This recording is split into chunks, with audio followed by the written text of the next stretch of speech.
오늘 두 번째 시작의 진리, 지난주 수요일도 시작의 진리, 오늘도 두 번째 시작의 진리입니다. 시작과 기원을 안다는 것은 참 중요합니다. 그 단순한 출발점이 아니라 출발할 때 어떠한 비전과 어떠한 이념을 가지고 출발했는가 참 중요합니다. 그러므로 시작과 기원을 안다는 것, 이건 바로 자기 정체성을 확립하고 내 인생 어떻게 살아야 하는가 하는 그 삶의 방향을 결정하는데 아주 근본이 되고 기본이 되는 것이죠.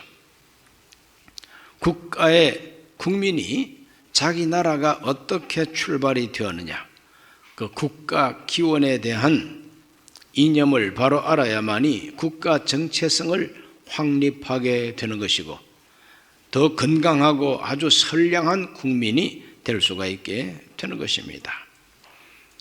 일반 사회 생활 속에서도 예의도 없고 또 범절도 없고 함부로 행동하고 말하고 그래서 공동체 사회 질서를 깨뜨리면서 남을 괴롭히는 이러한 인간들을 보고 욕을 할 때 어떻게 욕합니까? 근본 없는 자식이라고, 이 근본 없는 인간이라고 욕을 하게 됩니다.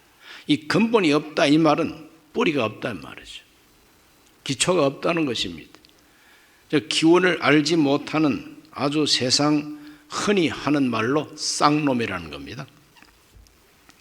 인생의 기원을 알아야 인간답게 살 수가 있고 자기 개인의 그 가정의 뿌리를 알고 기원을 알아야만이 그 가족 식구들과 그 조상들 앞에도 부끄럽지 않는 후손이 될 수가 있는 겁니다.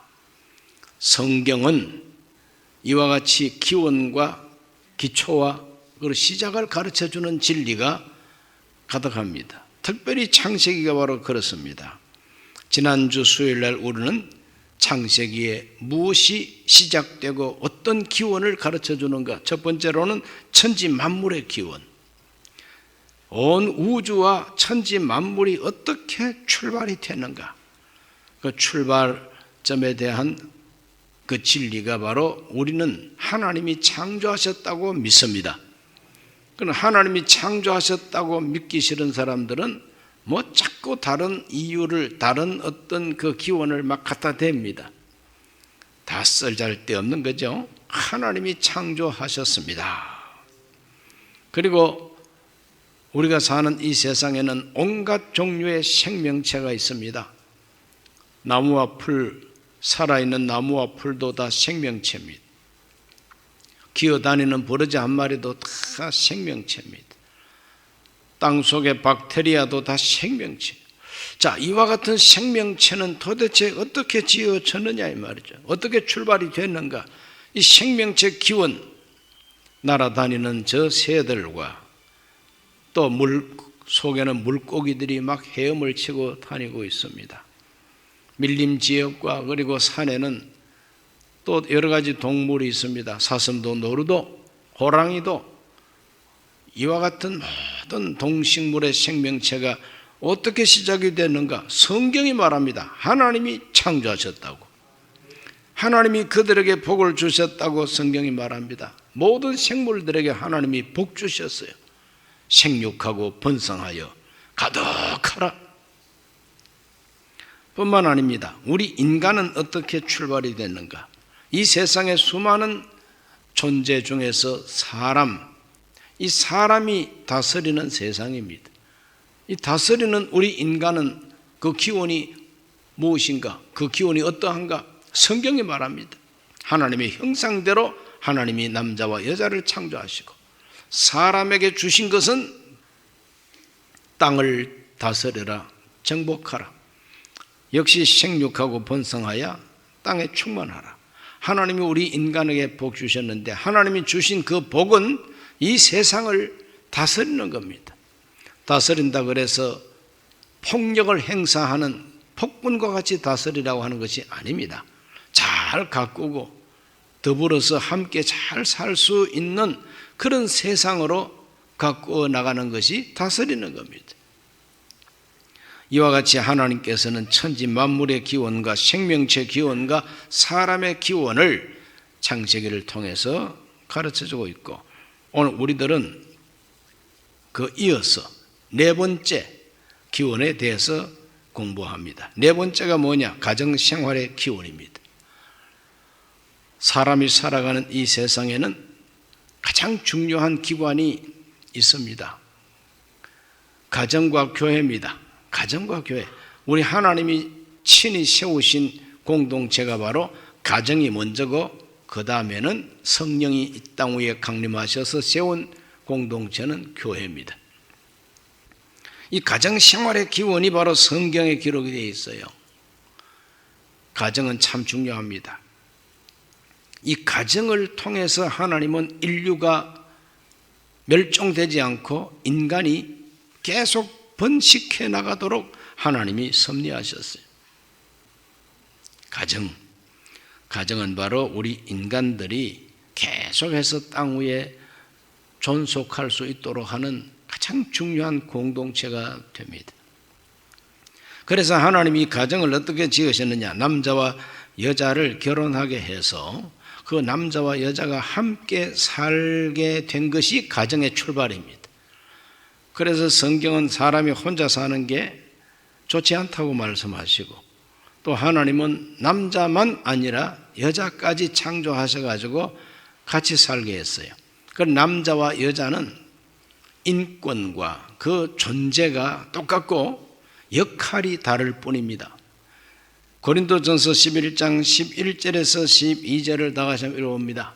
그러나 주 안에는 남자 없이 여자만 있지 않고 여자 없이 남자만 있지 아니하니라. 이는 여자가 남자에게서 난 것 같이 남자도 여자로 말미암아 났음이라. 그리고 모든 것은 하나님에게서 났느니라. 저 말씀 그대로 믿습니까? 모든 것이 하나님께로부터 났습니다. 남자와 여자로 하나님은 출발시켰습니다. 남자와 여자로 출발시킨 바로 그것이 가정입니다. 함께 살게 했습니다. 창세기 2장 18절 읽어볼까요? 야훼 하나님이 이르시되 사람이 혼자 사는 것이 좋지 아니하니 내가 그를 위하여 돕는 배필을 지으리라 하시니라. 하나님께서 제일 먼저 한 사람을 창조하셨어요. 한 사람을 창조하셨는데 한 사람만 사는 거, 혼자 사는 거죠. 한 사람만 사는 것을 하나님 좋지 않다 하시고, 왜 좋지 않다고 하십니까? 한 사람만 살게 하면은 이 땅 위에 그와 같은 사람이 번식해야 되는데 한 사람만 가지고는 번식이 안 돼요. 그래서 하나님이 뭐 날마다 팔 걷어붙이고 진흙해가지고 날마다 사람 만들어내야 됩니까? 사람 공장 주인이요? 우리 하나님은 그냥 각각 사람을 많이 만들어내시는 분이 아니라 한 사람을 만드시고 그 사람을 통해서 번성하게 하시고 가득하게 하시기를 원하시고 또 그렇게 계획을 하신 겁니다. 그래 출발은 한 사람이에요. 이 한 사람을 잠들게 하시고 그 갈빗대 하나를 뽑아가지고 여자를 만드셨다고 성경은 그렇게 이야기하고 설명하고 있습니다. 혼자 사는 것은 하나님이 그렇게 좋아하지 않습니다. 그래서 오늘날 혼자 사는 분이 많은데 그게 정상적인 것도 아니고 하나님이 좋아하시는 것도 아니라고 하는 이 원칙은 기억하시기를 바랍니다. 그런 분들은 이런 설교 들으면 내가 다닐 교회가 아니구나 이렇게 생각하고 뭐 안 나올 수가 있어요. 그래도 할 수 없습니다. 그런 거 좋아하는 데가 있으면 거기 가시면 되는 거죠. 혼자 사는 거 하나는 좋지 않다 하시고 돕는 배필을 지으리라고 말씀하셨어요. 돕는 배필. 그래서 사람은 혼자 사는 게 아니라 돕는 배필로서 만나서 같이 살아야 그게 바로 행복한 인생이에요. 하나님 뜻에 맞는 하나님 계획에 맞는 인생이 된다는 겁니다. 이 돕는 배필이라고 하는 말이 히브리어로 에제르 네게드라고 하는데 이건 뭐 아주 쉬운 말입니다. 곁에서 도와주는 조력자, 협력자, 또 함께 사는 반려자, 그리고 알맞은, 나하고 가장 알맞은 짝, 그러니까 그냥 짝꿍이다 이 말이죠. 그러니까 하나님께서는 아담 하나만 창조하지 아니하시고 그 아담을 위하여 하나님은 엣제르를 창조하셨습니다. 바로 그게 바로 여자지요. 자, 이렇게 남자가 먼저 창조되고 그 다음에 여자가 창조됐다고 해서 남존 여비 사상의 기원은 아닙니다. 이거 남존 여비가 없어요. 돕는 배필인데 무슨 남존 여비가 있습니까? 그렇죠? 돕는 배필이요. 서로가 도와야 됩니다.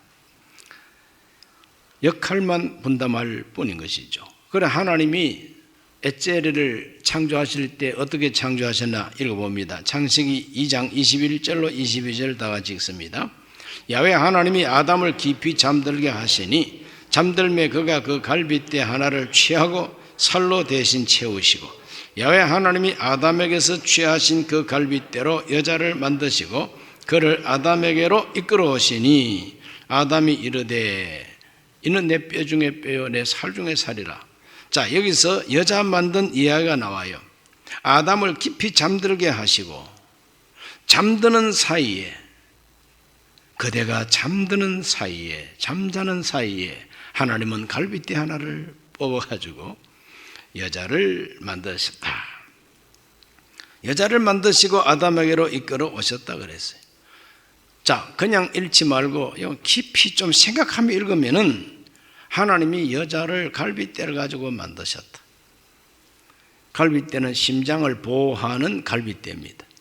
그러므로 여자는 돕는 배필인데 갈빗대가 바로 돕는 배필이죠. 내 가슴, 내 심장, 심장뿐만 아니라 여기 아주 중요한 기관이 우리 가슴 안에 있잖아요. 위도, 그리고 간도, 폐도 다 갈빗대가 보호하고 있는 그 안에 다 들어있습니다. 그렇기 때문에 돕는 배필은 이와 같이 가장 중요한 기관들을 튼튼한 뼈를 가지고 다 보호하고 있는 바로 그 갈빗대를 뽑아가지고 여자를 만들었어요. 자, 이렇게 보면은 하나님이 여자 만들 때 아담 시퍼렇게 눈 뜨고 있을 때 얘 생배를 짠 게 아니에요. 생배 째보세요. 얼마나 아픕니까? 그렇죠.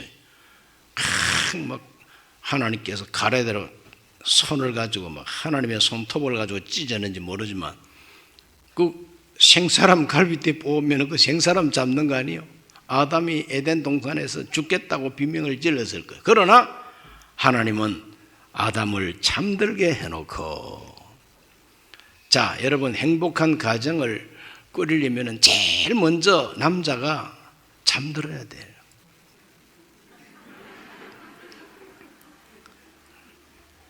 눈 시퍼렇게 뜨고 있으면 그 가정에 행복이 없어요. 주무셔야 돼요. 그 잠자는 동안에 하나님이 작업하셨어요. 뼈를 가지고 여자를 만드셨어요.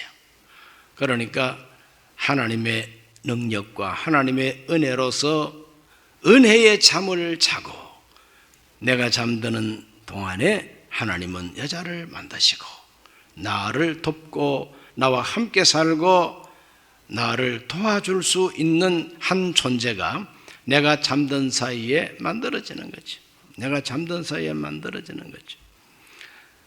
그래 결혼하기 전에는 눈 시퍼렇게 뜨고 살펴야 되지만 딱 함께 살게 하신 이후로부터는 눈 질끈 감고 잠자듯이 살면 가정의 평화가 온다고 하는 재미있는 풍자가 여기서 나올 수가 있어요. 그래서 좀 주무시기를 바랍니다. 그리고 이제 갈빗뼈를 뽑아가지고 여자를 만들었어요. 그래서 아담이 이제 마취에서 깨어난 거예요. 하나님께서 마취를 지킨 거죠. 그 마취에서 깨어나와 보니까 아주 예쁜 자기하고 닮기는 닮았는데 모양이 자기하고는 조금 틀려. 더 이뻐. 자기보다 더 이뻐. 그러한 여자를 만들어서 하나님께서 딱 아담 앞으로 이끌어 오셨다 그랬어요. 그러면 아담이 만나고 싶어 만났습니까? 하나님이 이끌어 오니까 만났죠.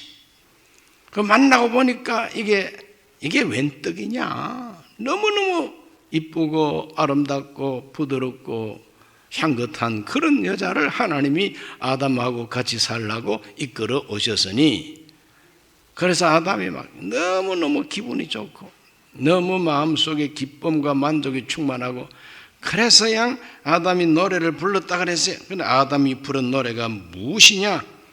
23절과 25절까지 다 같이 읽어봅니다. 아담이 이르되 이는 내 뼈 중에 뼈요 살 중에 살이라. 이것을 남자에게서 취하신즉 여자라 부르라 하니라. 이러므로 남자가 부모를 떠나 그의 아내와 합하여 둘이 한 몸을 이룰지로다. 아담과 그의 아내 두 사람이 벌거벗어서나 부끄러워하지 아니하니라. 자, 하나님께서 이렇게 가정을 이루게 하실 때에 원초적인 출발, 그 기원이 바로 이렇단 말이죠. 가정의 기원, 출발, 그건 바로 혼자 사는 것이 아니라 서로 돕고 사는 것이죠. 서로 돕고, 돕는 배필이라 그랬어요. 남자는 여자를 도와주고 여자는 남자를 도와주고, 돕는 배필, 나와 어울리는 돕는 배필이 완성되기까지는 좀 눈 감고 자야 됩니다. 이건 왜 이래, 이건 왜 이래 자꾸 따지기 시작하면요, 그건 안 됩니다. 뿐만 아니라 이거는 내 뼈 중에 뼈요 내 살 중에 살이라. 이거는 가장 귀하고 소중한 존재로 인정하는 것이죠. 그렇죠? 내 뼈 중에 뼈, 살 중에 살로 인정하는 겁니다. 인정할 뿐만 아니라 억지로 인정하는 것이 아니라 기뻐하고 즐거움으로 내 뼈 중에 뼈, 살 중에 살. 그건 바로 노래입니다. 노래. 그건 사랑의 노래죠. 그리고 하나님의 명령은 뭐냐? 두 사람이 부모를 떠나서 아내와 연합하여 한 몸을 이루어라. 한 몸 이루어야 자식 낳을 거 아니에요? 그렇죠? 한 몸을 이루어야 자식을 낳죠. 그렇게 자식을 많이 낳아야만이 생육하고 번성하고 땅에 충만할 수가 있잖아요. 그래서 하나님께서 낳지 말라고 할 때까지 낳았습니다. 몇 명 낳았는지 통계도 없어요. 그래서 자식을 낳고 사는 것은 하나님의 뜻이죠. 자, 이렇게 가정은 원 출발부터가 사랑의 만남이에요. 서로 돕기 위한 만남이에요. 하나님이 명령하신 이 땅 위에 사람이 생육하고 번성해야 한다. 생육시키고 번성시킬 하나님의 지상 명령, 사명을 띠고 태어난 것이 바로 가정이에요. 그리고 서로가 부끄러워하지 않는다 그랬어요. 벌거벗었는데도 부끄럽지 않아요. 그것이 가정이라는 거죠. 가정. 그래서 참 가정에는 기쁨이 있고 사랑이 있고 노래가 있고 가정 안에는 서로 돕는 협력이 있고 그렇습니다. 이와 같이 하나님은 가정생활을 어떻게 출발했는가 하는 그 가정생활의 기원이 창세기에 아주 자세하게 기록이 되어 있으니 이러한 말씀들을 우리가 읽고 묵상하면서 가정생활을 하면 하나님의 창조의 진리에 맞는 가정이 될 수가 있는 거죠. 우리 모두가 창조주 하나님이 가정을 만드셨다, 가정을 출발시켰다는 그 기원을 알고 그 기원에 맞도록 살아가기로 결심하시기를 바랍니다. 돕는 배필로 지어놨더니 돕기는커녕 날마다 쥐어뜯고 핥히고 막 그냥 째려보고 찌르고 욕하고 그러면 안 되잖아요. 그렇기 때문에 하나님께서 창조하신 창조의 진리에 맞도록 내가 행동하고 나를 하나님의 창조의 진리에 맞도록 나를 맞추어 나가는 이와 같은 생활이 바로 경건생활이라 그럽니다. 우리 모두가 하나님 앞에 경건하게 하나님의 뜻에 맞게 살아가게 되시기를 주 이름으로 축원합니다. 그 다음 두 번째로 창세기에는 죄와 사망의 기원이 기록되어 있어요. 죄와 사망의 기원입니다. 하나님이 에덴 동산에서 아담과 하와 행복하게 살 수 있도록 모든 조건을 다 만들어 두셨어요. 강물이 쫙 네 갈래로 흐르고 먹을 것 뭐 충분합니다. 입을 거는요 안 입어도 괜찮아요. 벌거벗고 살아도 괜찮아요. 왜? 부끄럽지도 아니하고 또 모든 기후 조건이나 환경이 완벽하니까. 그때 기후 조건이 어떠했는가는 우리가 짐작도 못합니다. 요즘처럼 봄, 여름, 가을, 겨울 없어요. 추운 것도 없어요. 그냥 가장 사람 살기 좋고 동식물이 살기에 가장 알맞은 온도에다가 환경입니다. 그렇다는 것만 아시면 됩니다. 자, 그러면서 하나님께서 뭐라고 말씀하셨느냐? 동산 각종 나무의 열매는 네가 임의로 먹으라 그랬어요. 네 마음껏 먹으라 그랬어요. 그러나 선악을 알게 하는 나무의 실과는 따먹지 말라. 따먹는 날에는 반드시 죽으리라. 자, 하나님이 출발시킨 이 에덴 동산, 하나님이 출발시킨 이 세상은 내 마음대로 아무렇게나 살아도 좋은 그런 세상은 아니고, 하나님이 법을 세우시고 하나님께서 명령을 딱 내리고 하나님의 뜻을 세우셔서 거기에 순종하도록 출발시킨 것이 하나님의 창조입니다. 인정하십니까? 창세기 2장 15절로 17절 다 같이 읽습니다. 야훼 하나님이 그 사람을 이끌어 에덴 동산에 두어 그것을 경작하며 지키게 하시고, 야훼 하나님이 그 사람에게 명하여 이르시되 동산 각종 나무의 열매는 네가 임의로 먹되 선악을 알게 하는 나무의 열매는 먹지 말라. 네가 먹는 날에는 반드시 죽으리라 하시니라. 하나님이 에덴 동산에서 아담 하와 살게 하셨는데, 그 아담 하와는 날마다 소풍댕기라고 하나님이 창조한 게 아니에요. 날마다 관광 여행이나 하라고 하나님이 아담 하와 창조한 거 아닙니다. 하나님이 뭐라고 말씀하십니까? 그 사람을 이끌어 에덴 동산에 두어 그것을 경작하며 지키게 하시고, 아직까지 여자 창조하기 전입니다. 아담 혼자예요. 그러므로 인간 사명, 인간 출발부터 인간 사명은 뭐냐? 하나님이 창조하신 이 세상, 에덴 동산을 경작하고 지키게 하라. 그러므로 경작하는 것은 바로 농사하는 것은 마찬가지입니다. 아담은 출발부터가 농사꾼이요, 경작하는 사람이에요. 아담은 출발부터 에덴 동산을 경작할 사람이죠. 또 그걸 지키라 그랬어요. 지키는, 혹시 누가 쳐들어오는 사람이 있어서 지키라는 것이 아니라, 그 지킨다고 하는 그 자체가 잘 유지하는 것이죠. 잘 가꾸는 거예요. 경작하고 가꾸라 이 말이죠. 그래, 오늘날도 저와 여러분이 정말 이 세상에서 이제 나이도 많고 해서 할 일이 없다 싶으면은 텃밭이라도 하나 구해가지고 늘 경작하고 가꾸고 그렇게 하시기를 바랍니다. 그 일하는 존재로 하나님이 창조하셨어요. 그 일하지 않고 가만히 앉아서 노는 것은 죽음으로 가는 방법입니다. 그래서 죽음으로 가는 특급 열차 KTX가 바로 뭐냐 하면은 먹고 노는 겁니다. 일해야 돼요. 경작해야 됩니다. 지켜야 됩니다. 그렇게 일하면서 살기로 결심하면 한번 아멘 해볼까요? 빨리 천당이나 지옥이나 가고 싶으면은 시커멓고 아무 일도 운동도 하지 말고 그냥 놀기만 하세요. 그러면은 틀림없이 일찍이 갑니다. 창세기 읽어보면은 어떻게 살아야 될 것인가 이게 다 나와 있지 않습니까? 자, 하나님은 이 세상을 무질서한 세상으로 창조하지 않았습니다. 자유를 주셨어요. 임의로 먹어라. 마음껏 자유가 더 많아요.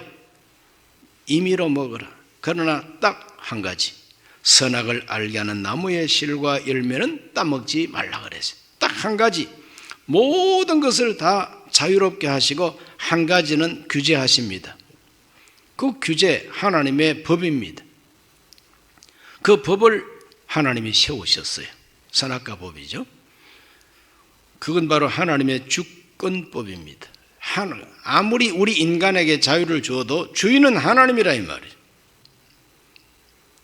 아무리 이 세상에서 우리 인간이 정말 참 귀한 존재로서 정복하고 다스리고 모든 것을 자유롭게 할 수 있는 존재라도 하나님이 원주인이시다 하는 것을 이 선악과법을 통해서 하나님이 주장하고 계시다. 하나님의 주권법이다.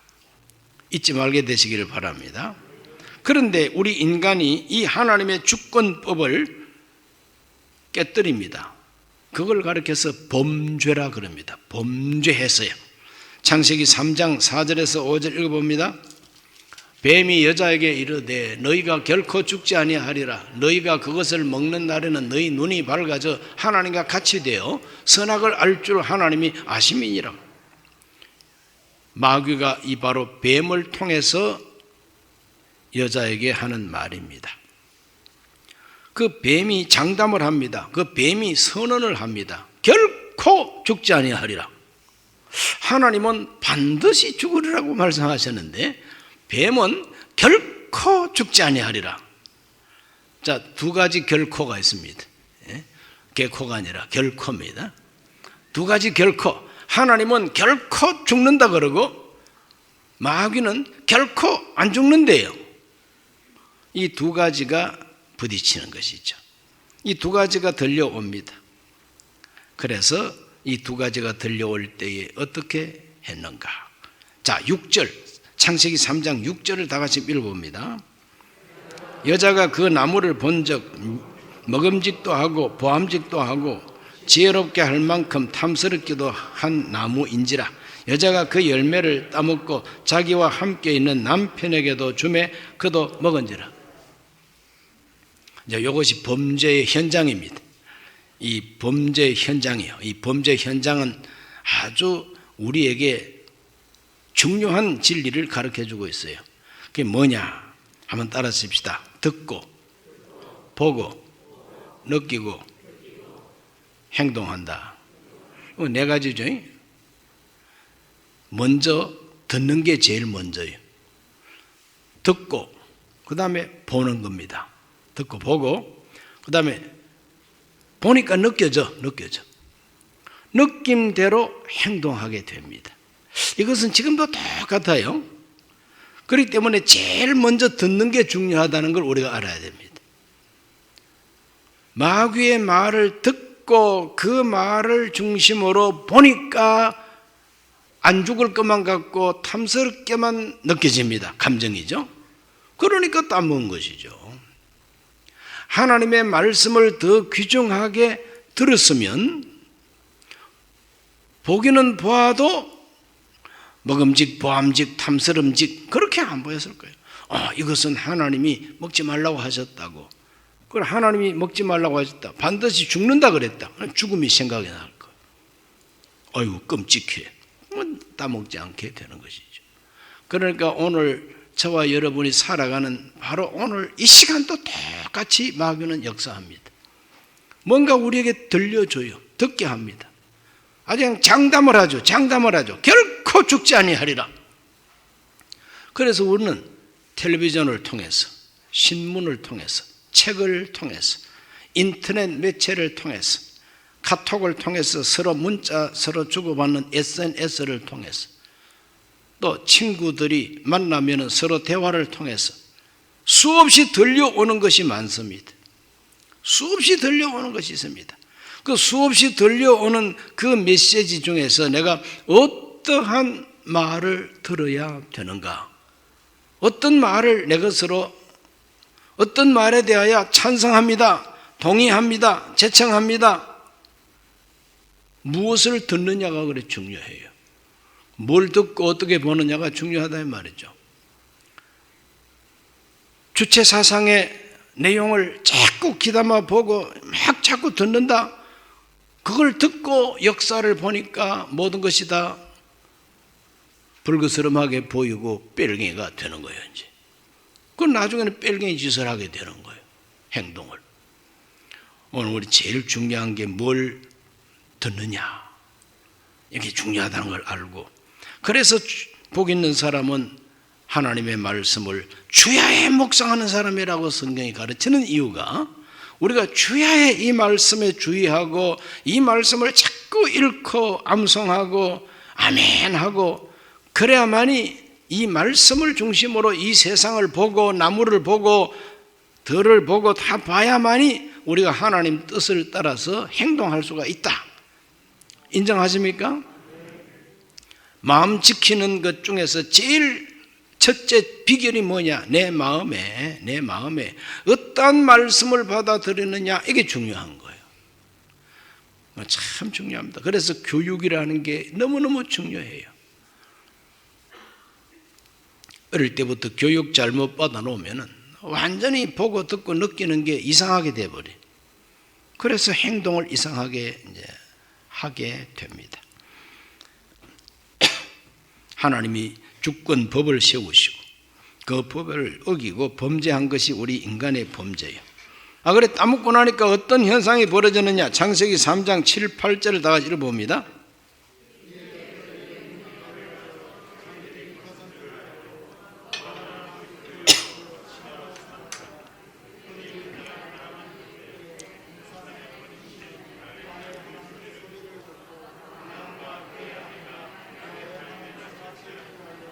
동산 나무 사이에 숨은지라. 범죄하고 난 다음에 나타나는 현상. 범죄하고 나니까 제일 먼저 뭐냐? 부끄럽기 시작하는 거죠. 부끄럽기 시작하는 거예요. 이때까지는 벌거벗고 살아도 부끄럽지 않았어요. 그런데 선악과를 딱 따먹자 말자 생긴 것이 뭐예요? 부끄럽게 보여지는 거예요. 부끄럽게 느껴집니다. 부끄러울 뿐만 아니라 두렵습니다. 수치감, 그 다음에 두려움. 두려워요. 두려우니까 숨어버립니다. 나무 뒤에 숨어버리고 수풀에 숨어버립니다. 그래서 이 범죄한 사람의 이 심리, 죄인의 심리가 뭐냐? 수치심, 그리고 두려움, 그리고 숨어버리는 언둔, 도피, 이런 것들이 다 이 범죄한 심리로 나타나는 현상이죠. 오늘도 뭐 똑같습니다. 어쩔 수 없이 우리 인간은 죄짓고 나면은 두렵게 돼 있고 부끄럽게 돼 있고 자꾸 이제 숨어버리고 싶은 마음이 생길 수밖에 이제 없는 거죠.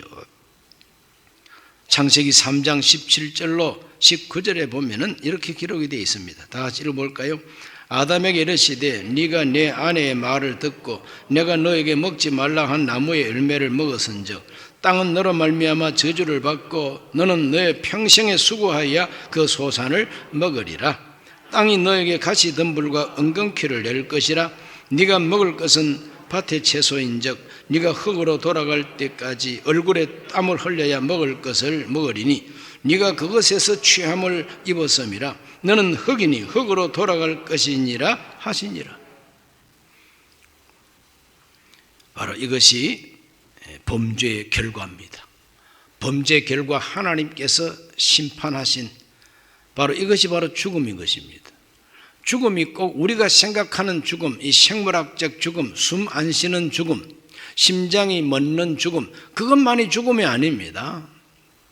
죽음의 세계는 하나님과 교통이 끊어져 버리고 하나님께서 원래 우리를 축복하신 그 축복을 다 빼앗겨 버리고 그래서 원수 관계가 이제 되어 버리고 원수가 생겨 버리죠. 원수가 생기고 이제는 먹고 살려면은 땀을 흘려야만 되는 것이죠. 땀을 흘려야만 됩니다. 하나님이 경작하라고 한 대로 경작은 하지만 가시가 돋아나고 막 엉겅퀴가 돋아나고 이렇습니다. 그래서 세상 말로 뼈 빠지게 뼈가 부러지도록 고생 노동하고 땀을 흘려야만 먹을 것이 생겨나는 바로 이 인생의 고통, 살기 위해서 고생해야 되는 이 고통이 바로 죽음에 소속된 현상이죠. 죽음의 현상입니다. 목숨 꼭 끊어지는 것만이 죽음이 아니라 저주 속에서 사는 자체가 바로 죽음의 세계라 하는 것입니다. 창세기 3장 24절 다 같이 한번 읽어봅니다. 이같이 하나님이 그 사람을 쫓아내시고 에덴 동산 동쪽에 그룹들과 두루 도는 불칼을 두어 생명나무의 길을 지키게 하시니라. 에덴 동산에서 추방된 것이 죽음인 것입니다. 생명의 동산에서 추방된 것이 바로 죽음이죠. 에덴 동산에서 쫓아내 버렸습니다. 쫓겨난 게 바로 죽음이에요. 쫓겨난 게 죽음이에요. 내 고향으로 날 보내주. 다시 가고 싶어도 오지마. 와도 들어올 수 없어 하고 문 닫아 걸어버리고 거기 보니까 불칼을 두었다. 불칼. 들어오기만 해봐라. 불과 칼이 너를 친다는 거 아닙니까? 야, 무섭죠. 이게 바로 죽음이라. 그래, 이것을 로마서 3장 23절은 어떻게 표현하고 있습니까? 모든 사람이 죄를 범하였음에 하나님의 영광에 이르지 못하더니, 그렇게 딱 간단하게 표현하고 있습니다. 모든 사람이 다 죄에 빠졌다는 거예요. 하나님의 영광에 이르지 못하는 거예요. 아무리 하나님의 영광에 들어가고 싶어도 들어오지 말라고 그룹 천사들이 지키고 불이 있고 칼이 있다는 거예요. 그럼 못 들어가요. 절대 못 들어갑니다. 전혀 불가능한 겁니다. 이와 같이 죄라고 하는 것은 하나님의 주권을 침범하는 것이고 하나님의 명령을 거역하는 것이고 불순종하는 것이고 하나님 말씀 말고 다른 말을 듣고 따라가는 것이 죄를 짓는 것이라는 겁니다. 하나님 말씀을 듣지 않고 다른 말을 듣고 따라가는 것이 바로 그게 죄라는 겁니다. 그 결과는 뭡니까? 비참한 거죠. 사망이라는 겁니다. 반드시 죽으리라. 이것이 창세기가 시작되면서부터 우리에게 보여주는 시작의 진리, 기원의 진리가 됩니다. 여섯 번째 기원이 있습니다. 여섯 번째 기원은 구원 언약의 기원이에요. 인간이 이렇게 죄를 짓고 에덴에서 쫓겨나고 저주를 받아서 땀 흘리면서 살아가야 하는 이 인간, 이러한 인간이 다시 하나님의 영광으로 들어가고 에덴 동산으로 다시 들어갈 수 있는 길을 하나님께서 만드셨어요. 예정하셨어요. 하나님의 형상대로 지은 이 아담 하와 영원히 버리지 아니하시고 그 아담 하와의 후손 가운데서 하나님께서 섭리하고 하나님이 예정하신 그 나라, 즉 하나님 나라죠. 그곳에 들어가서 영생 얻을 자를 하나님은 택하시고 영생 얻는 길을 하나님께서 미리 예정하시고 마음에 품으신 하나님의 뜻을 계시해 주는 거죠. 알려주는 거죠. 그걸 가리켜서 구원 언약의 기원이라고 그럽니다. 구원 언약은 하나님이 다시 구원하실 계획입니다. 그것을 말로, 언약, 말로 하는 약속이에요. 하나님이 말씀으로 그 약속을 주신 겁니다. 그것이 바로 첫 번째 여인의 후손이 뱀의 머리를 밟으리라고 하는 말씀입니다. 창세기 3장 15절 다 같이 읽습니다.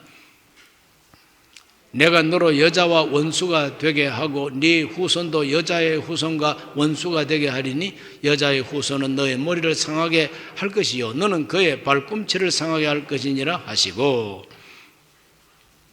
여인의 후손과 그리고 뱀과 그 뱀의 후손 그 사이에 원수 관계가 형성이 된다는 겁니다. 갈등, 원수. 그러므로 우리 인간, 인류의 원수는 누굽니까? 마귀입니다. 뱀입니다. 뱀. 그렇죠? 인류의 원수는 뱀이요. 그 뱀의 후손, 뱀의 자손, 뱀의 후손, 바로 여자의 후손과 원수입니다. 그러므로 모든 인간은 다 여자의 후손이죠. 여자가 나왔으니까. 자, 여자의 후손된 우리 모든 인류의 철천지 대원수가 바로 누구냐? 그건 바로 마귀입니다. 마귀, 사탄. 그 사탄의 졸개들, 사탄의 자식들, 그것이 우리의 원수죠. 그런데 하나님께서 이와 같이 원수 관계 속에 이 원수와 원수끼리 싸우는 이 싸움에서 여인의 후손은 발꿈치가 물리고 발꿈치가 상하고 뱀은 머리가 상할 것이라. 여러분, 발꿈치 상하는 것은 따끔하고 말면 돼요. 그러나 머리를 상하면 죽습니다. 멸망입니다.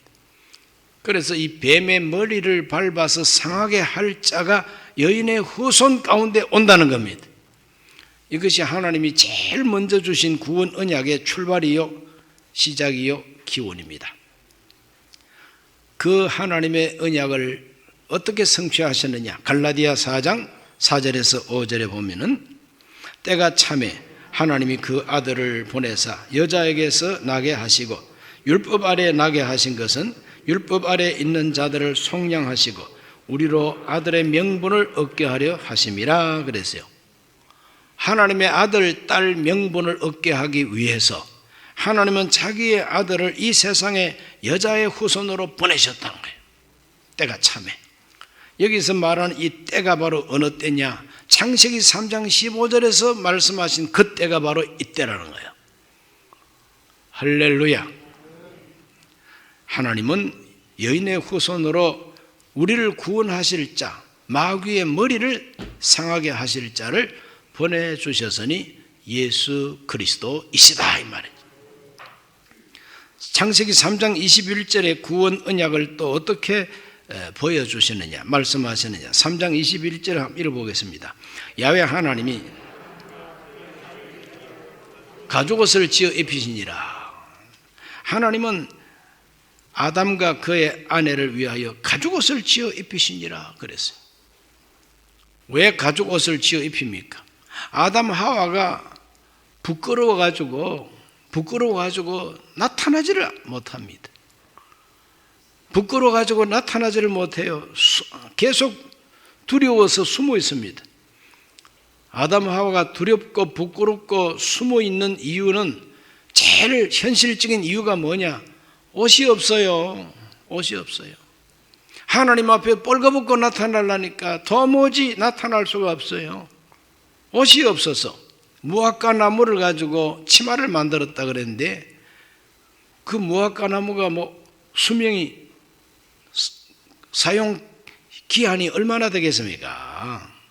그렇기 때문에 자꾸 부끄럽게 시작합니다. 그래서 부끄럽지 않게 하기 위해서 하나님이 옷을 지어 입히셨어요. 가죽옷을 지어서 입혀놓고 이제 나와라. 가죽옷을 딱 입고 난 다음에 보니까 부끄럽지 않거든. 그래서 옷을 입기 시작하는 것은 부끄럽지 않기 위해서, 두렵지 않기 위해서, 하나님 앞에 떳떳하게 나타나기 위해서 하나님이 만들어 주신 선물이 가죽옷이요. 실크 옷 아닙니다. 무명 옷이 아니에요. 하나님이 아예 가죽옷을 지어 입혔어요. 이 가죽옷은 참 수명이 길잖아요. 그래서 그런지 우리 화가들이 옛날 원시인 그릴 때마다 옷은 다 가죽옷을 그려요. 털도 안 뽑은 가죽옷, 그런 걸 이제 그리고 있죠. 그래서 이 가죽옷에 대한 성경적인 그 완성은 무엇이냐? 갈라디아 3장 27절은 이렇게 말합니다. 누구든지 그리스도와 합하기 위하여 침례를 받은 자는 그리스도로 옷 입었느니라. 무엇으로 옷 입었다고요? 그리스도 옷을 입었다는 거예요. 이것이 바로 구원입니다. 그렇죠? 하나님 앞에 떳떳하게 설 수 있게 하는 옷, 거룩한 옷, 그건 바로 그리스도로 옷 입어야 된다는 것이죠. 그 그리스도로 옷 입기 위해서는 침례를 받아야 된다. 진심으로 회개하고 예수 그리스도의 이름으로 침례를 받는 그 자체가 이제는 그리스도로 옷을 입는 것이다 하는 것을 바울이 가르쳐주고 있습니다. 하나님이 가죽옷을 몇 벌을 만드셨어요? 빨리 말하기. 몇 벌 만드셨어요? 하나님이 가죽옷을. 창세기대로만 얘기하세요. 몇 벌 만들었죠? 한 벌 만들어가지고 교대로 입으라 그랬어요? 하나님이 아담 한 벌, 하와 한 벌, 남자 한 벌, 여자 한 벌, 그렇게 만들어 입히셨어요. 성경에 있는데 뭐 그걸 자꾸 생각할 필요가 뭐 있습니까? 우리 목사님은 꼬기를 좋아하니까 내가 대답하면 또 빙 하고 꼬아버릴 거야? 담임 목사를 그렇게 의심하니까 대답을 못하네. 믿으시기를 바랍니다. 성경대로만 말하면 돼요. 하나님이 아담 한 벌, 하와 한 벌, 두 벌을 만들어 입히셨는데 그 가죽 옷을 제공한 그 동물은 어떤 동물일까? 성경에 나오지는 않습니다. 틀림없이 양인 것 같아요. 그러니까 하나님의 어린 양, 하나님의 어린 양 그러죠. 희생된 그 동물이 가죽 옷을 제공하기 위해서, 가죽을 제공하기 위해서는 죽어야만 했던 것처럼 하나님 앞에 우리를 떳떳하게 세우기 위하여 하나님의 독생자, 하나님의 아들이 이 동물처럼 희생 제물이 되셔가지고 우리에게 거룩한 옷을 입혀주셨다. 이것이 구원입니다. 이게 구원의 복음입니다. 창세기는 이와 같이 기원에 대한 진리를 계속 말하고 있습니다. 오늘도 세 가지 기원에 대해서 말씀을 드렸습니다. 그것이 바로 하나님께서 우리에게 가정을 이루어 주신 가정의 기원에 대해서 말씀을 해 주셨고, 또 우리가 하나님 앞에 살아갈 때에 죄와 사망이 어떻게 출발이 됐는가 하는 바로 그 우리 인간의 원초적인 범죄에 대한 기원도 말씀하시고, 죄에 빠졌다 할지라도 하나님이 다시 구원해 주신다는 구원 언약도 어떻게 주셨는가 하는 그 세 가지 기원을 오늘 공부했습니다. 지난번에 세 가지, 오늘 세 가지, 6가지 기원을 말했는데 아직까지 한 번 더 기원을 말해야 됩니다. 이렇게 창세기는 기원의 진리, 그것을 우리에게 가르쳐 주고 있습니다. 우리 모두가 다 시작의 진리를 잘 알고 우리의 정체성을 회복하고 우리의 생활을 어떻게 해야 될 것인가를 잘 가늠하게 되시기를 예수 이름으로 축원합니다. 기도합니다. 하나님 아버지, 오늘 하나님 앞에 나와서 시작의 진리 두 번째 공부했습니다. 하나님께서 이 천지 우주 만물을 창조하시고 생명체를 창조하시고 사람을 지으신 기원의 진리를 우리에게 창세기를 통해서 계시해 주시고, 우리 하나님께서는 우리를 가정을 이루게 하여 주셨으며 가정을 이루고 살아야 했던 이 아담 하와가 하나님 앞에 범죄하여 죄에 빠지고 죽음에 빠진 이야기와 그 죄와 죽음 속에서 어떻게 구원받는가 하는 하나님의 구원의 진리도 계시해 주셨습니다. 우리 모두가 이와 같은 시작의 진리를 똑바로 알고 하나님 앞에 살게 해 주시옵소서. 예수님 이름으로 기도하옵나이다. 아멘.